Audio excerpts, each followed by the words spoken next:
Hello viewers, welcome back to the channel. I hope you're all well. Now let's start the week with a look ahead to a new road bike we might see in 2024, which is just around the corner. And let's kick things off with a new Giant TCR, which I fully expect to see updated next year. So the current TCR launched in 2020 when I started the channel and was one of the first bikes I reviewed and had done really well for me. But in that time we've had a new Propel, the aero bike, and a new Defy endurance bike as well, and they're both lighter and more aero and bring a change of internal routing, which I expect to see on a new TCR next year. So the current TCR has external routing, which I don't really mind personally, but when I reviewed that bike, lots of people commented that they wouldn't buy it based on the fact that it has external routing, and the market trend is for internal routing, what customers want. Yes, well, lots of people don't want internal routing, but more people want it than don't want it, and that's the way road bikes are going. So I expect to see the new TCR have full internal routing like we have on a Defy and a Propel. So a fairly obvious change there, I think we can all agree on. The other improvement I like to see on a TCR, as much to make it a clear distinction between the Propel and a Defy, which is now much lighter and faster and definitely step onto the toes of the current TCR, is for a lighter weight frame. Currently the SL is about 765 grams and the mid-level Pro model I have is about 865 grams. So a frame weight that approaches what Specialized have shown is possible with the Athos would be amazing to see, to really push it towards being a lightweight climbing focused bike and make an easier, more obvious choice over Defy and the Propel, because right now you could make an argument for the Propel or for Defy over and above the TCR. The other improvement we can expect to see is more aero, so bringing some of that Propel aero slipperiness to the new TCR to make it a bit faster, and that coupled with a lightweight frame would definitely help the pros on climbs and also the immortals on climbs as well. So fairly obvious improvements. Other changes could include increased tyre clearance, but I don't think that will happen. I think race bikes will now settle down at about 32mm clearance, but we could go out to 34 or 35 as the MB Melee proved is possible on a road race bike. And the other change which I expect will happen is a discontinuation of a rim brake support. The current TCR is one of the few bikes that you can buy with rim brakes or disc brakes, but I fully expect the new model, if it is launched next year, which I expect it will be a disc brake only platform. So if you want a rim brake TCR, buy one while you still can.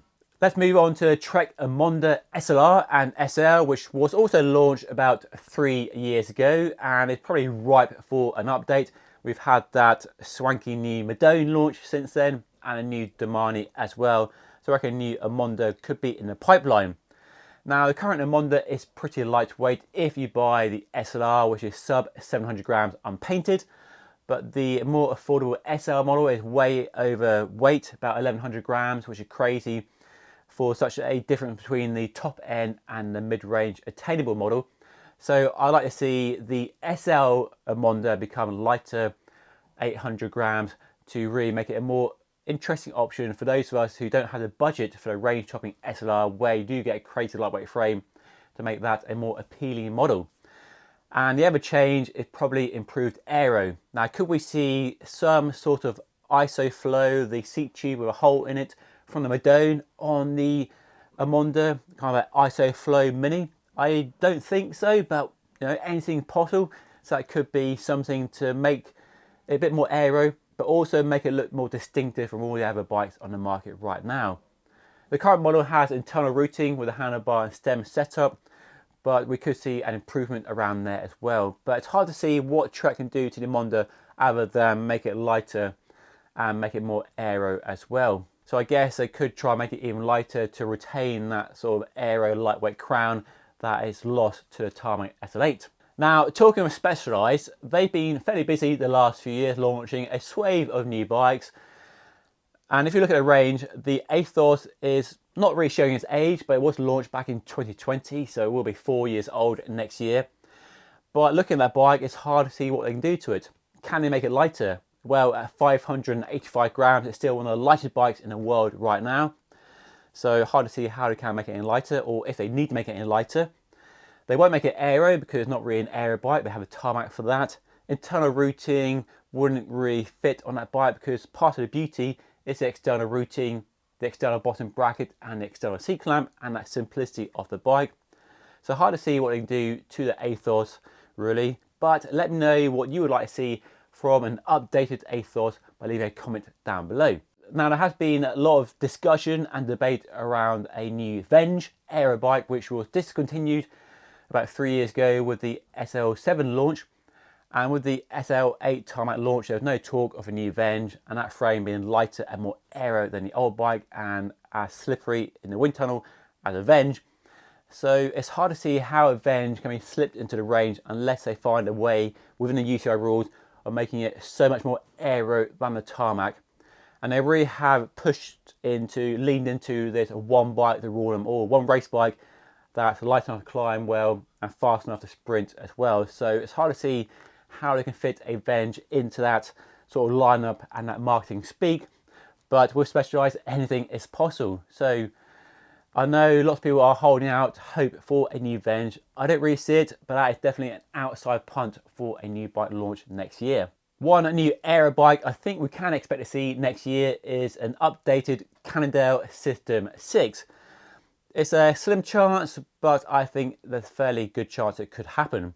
So we had the new Super 6 Evo this year, which is very lightweight, more aero, almost as aero as the System 6 with deep section wheels, which are very impressive for an all-rounder.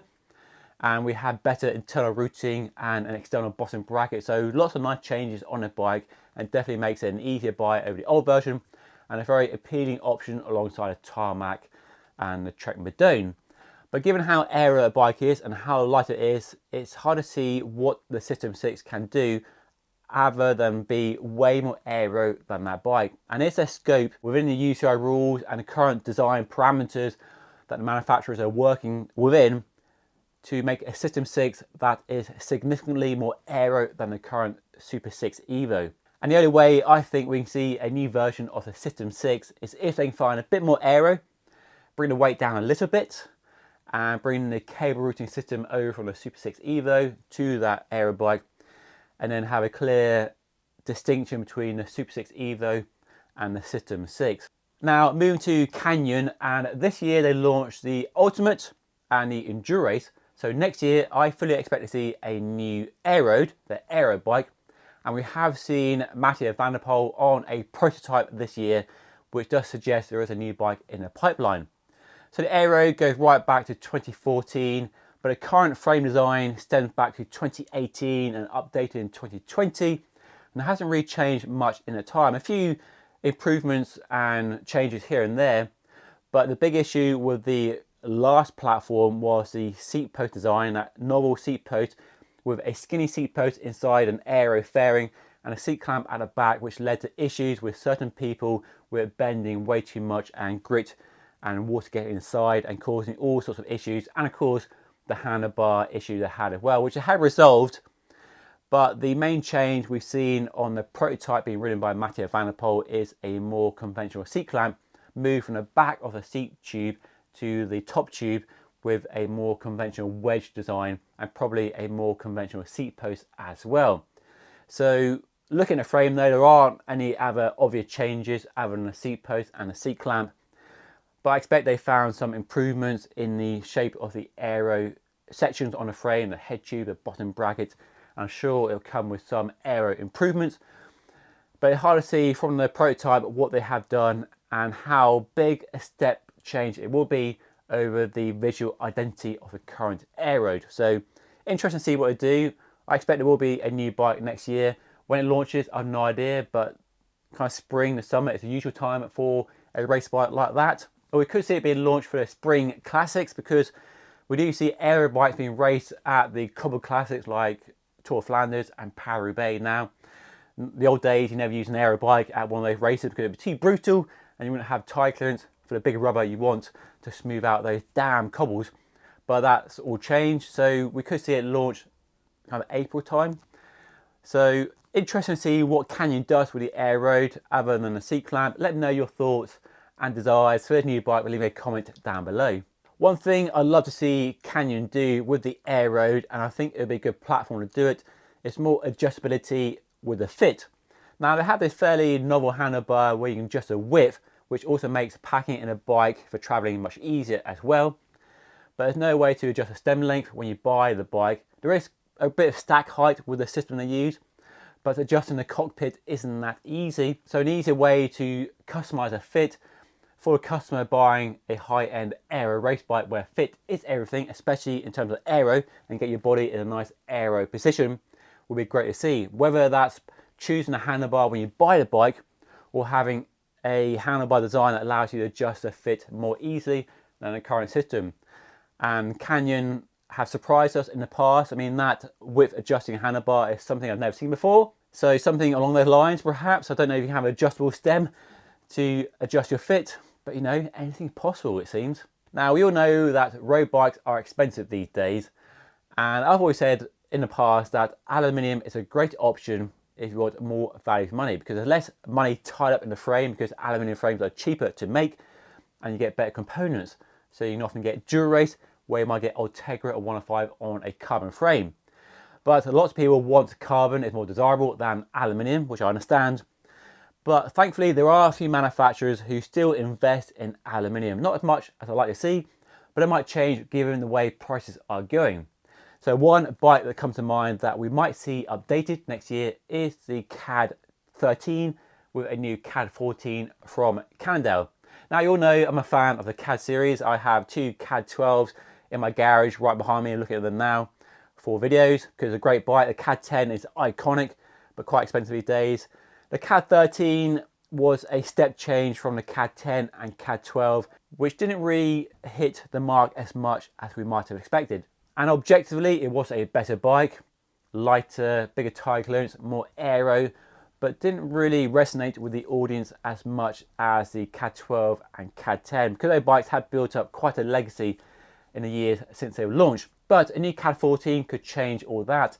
And if they can bring out a really price-focused bike with a really smart frame design that's lightweight, gives good ride quality, generous tire clearance, mudguard mounts, and some other details, we could have a really enticing, affordable, attainable, accessible race bike, sporty bike for those of us who just love blasting around the country lanes at the weekend. So CAAD14 would be great to see. Those are some of the new road bikes I fully expect to see launch in 2024. Now I could be totally wrong, of course, and I might have missed a few, so let me know what new bikes you want to see next year by leaving a comment down below.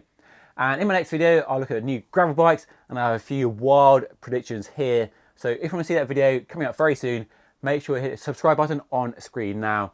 And if you want to see a video of the best road bikes currently available on the market, then watch this video right up here. But that is all for today. Thank you so much for watching. I'll see you again very soon.